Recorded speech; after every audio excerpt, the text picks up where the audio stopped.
Two debates down, one to go, and 29 days left before voters decide this race once and for all. The second showdown wasn't pretty. It didn't start out with a handshake, but somehow it ended up with one. Everything was on the table and on the line for Donald Trump after a tape released 48 hours prior to the debate nearly derailed his candidacy. Trump needed to turn things around quickly. Did he accomplish that? He faced questions about his hot mic moment right out of the gate. He apologized and then pivoted to Hillary Clinton's husband. Sorted past. I'm very embarrassed by it. I hate it, but it's locker room talk, and it's one of those things. I will knock the hell out of ISIS. We're going to defeat ISIS. ISIS happened a number of years ago in a vacuum that was left because of bad judgment, and I will tell you, I will take care of ISIS. What we all saw and heard on Friday was Donald talking about women. What he thinks about women, what he does to women, and he has said that the video doesn't represent who he is, but I think it's clear to anyone who heard it that it represents exactly who he is. If you look at Bill Clinton, far worse, minor words, and his was action. When I hear something like that, I am reminded of what my friend Michelle Obama advised us all. When they go low, you go high. All right, Juan, do you think good response by Donald Trump, good apology, and then good response by Hillary? Your thoughts? Well, I mean, to me, the big news out of yesterday is Donald Trump lives to fight another day. I mean, Donald Trump, I thought going in, and, you know, I hold him to a very low bar, but it seems to me he got over the low bar, right? Okay. Did he, though, move the bar in terms of the election? No. I don't think he had much success in responding to the issue of the video.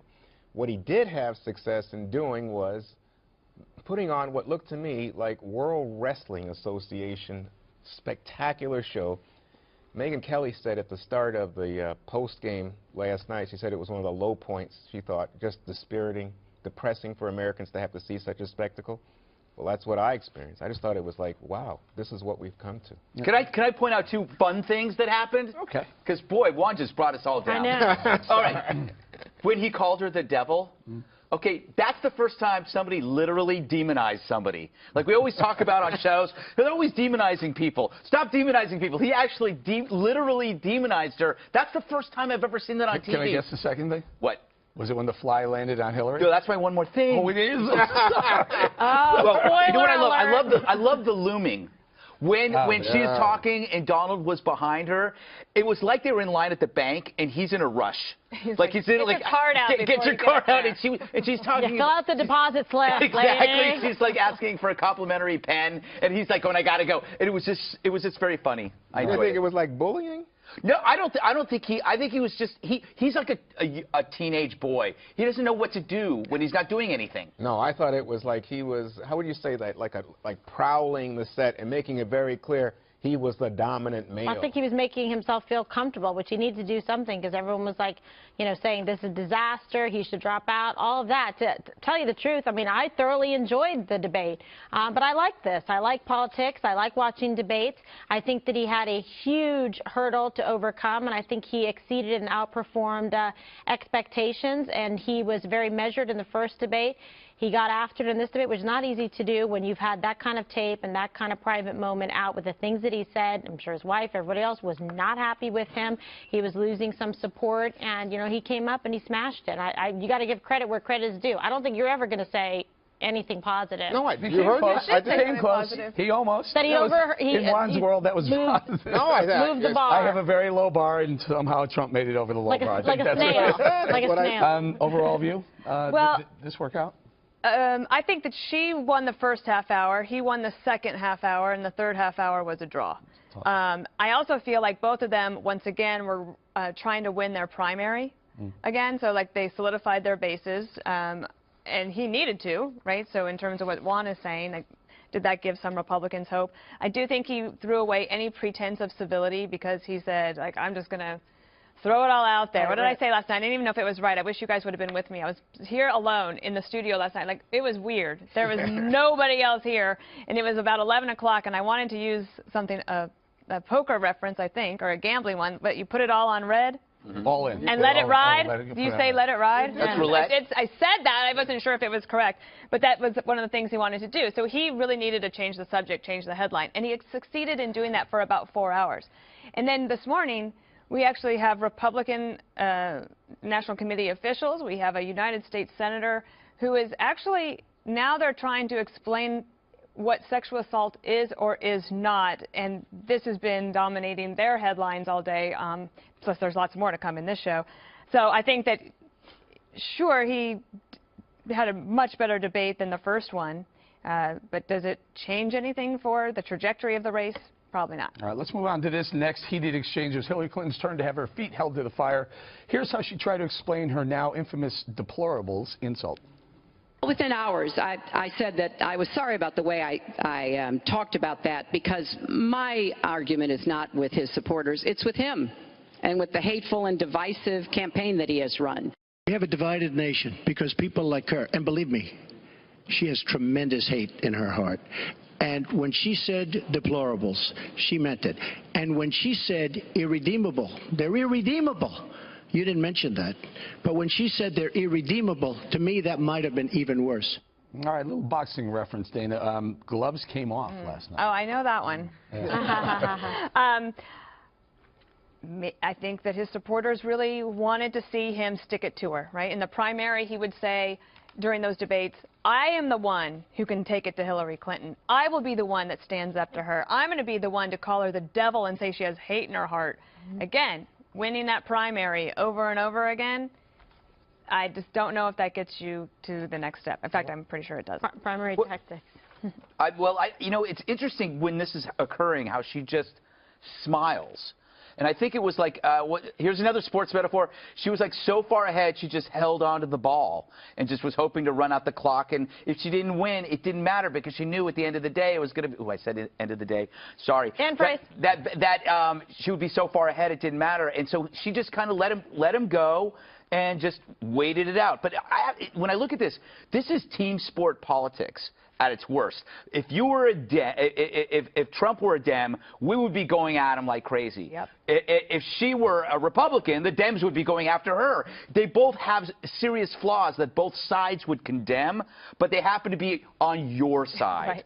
So this is the perfect example right there of team sports. He's calling her names, she's calling him names. But Greg, I'm not the one to say this, but what I see is Republicans, it's the Republican so-called establishment, in turmoil over Donald Trump. That's the same team. Yeah. And you see the party just divided.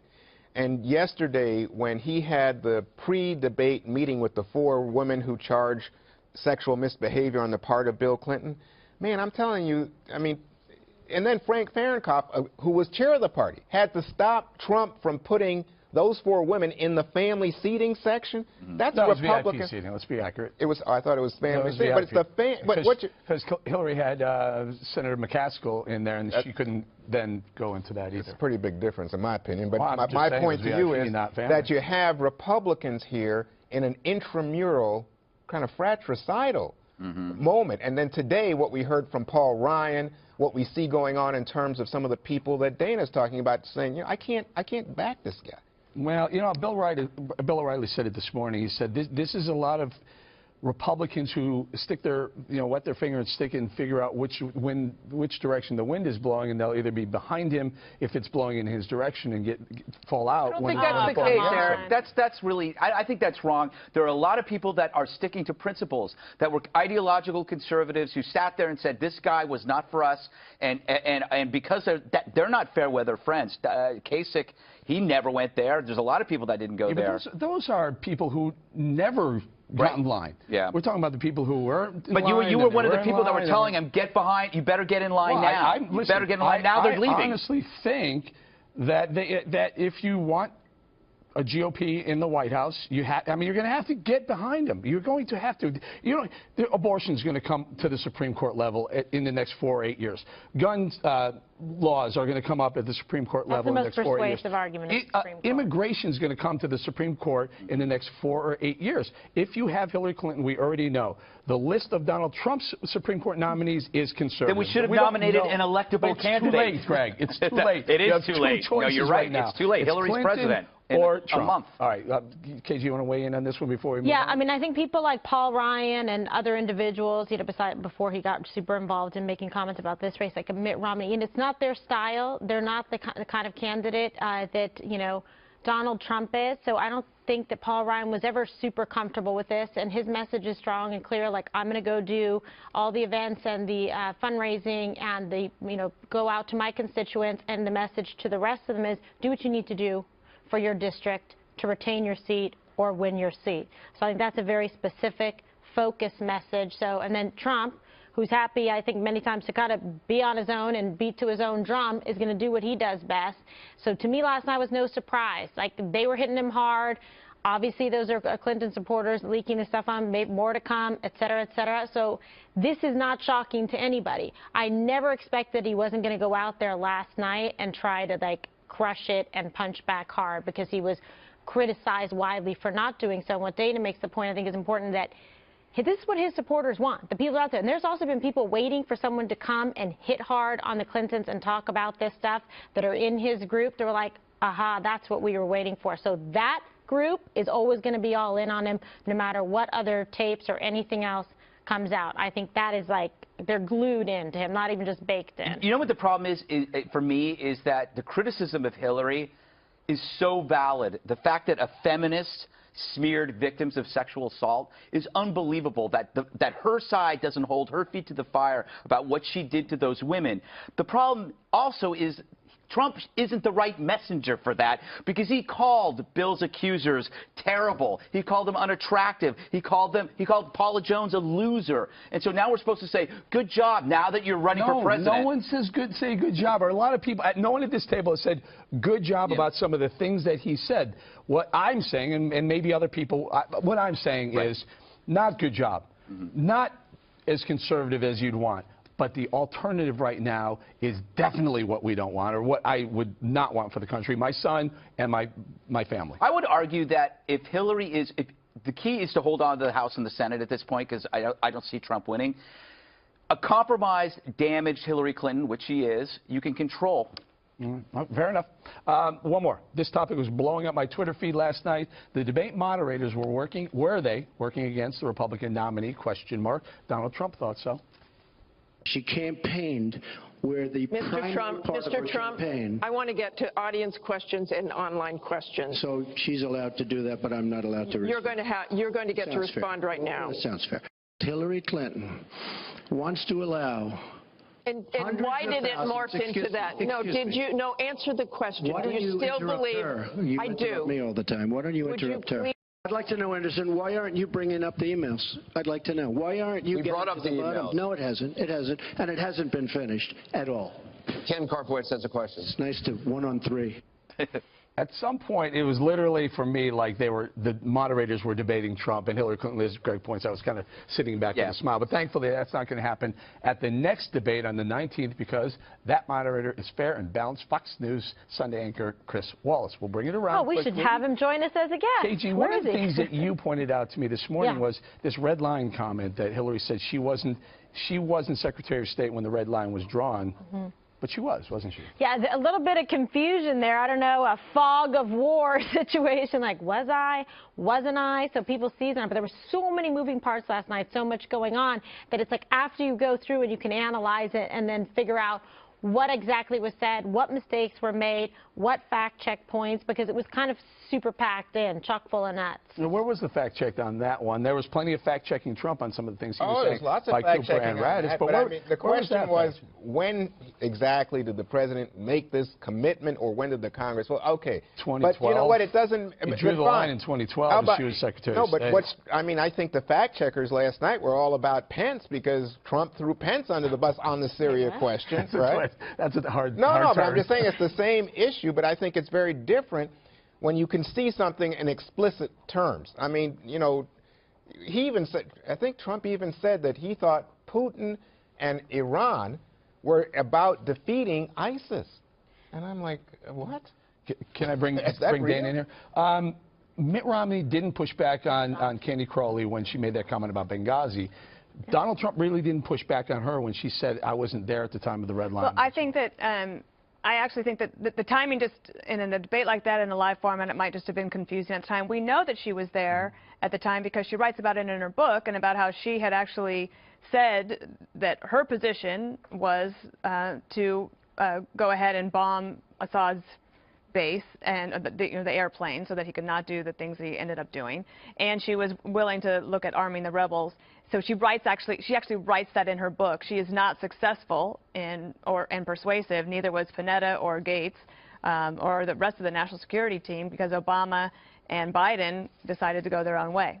And then that's when Kerry took over. So I think Trump was right not to try to touch that in terms of a timing perspective, because it was right on the line. You know what, the other thing, not the moderators, but the idea of the undecided.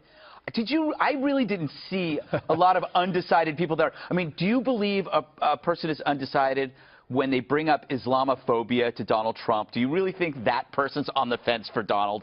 I don't think so. I think there was a little bit of hand picking going on there. All right, we're going to leave it right there.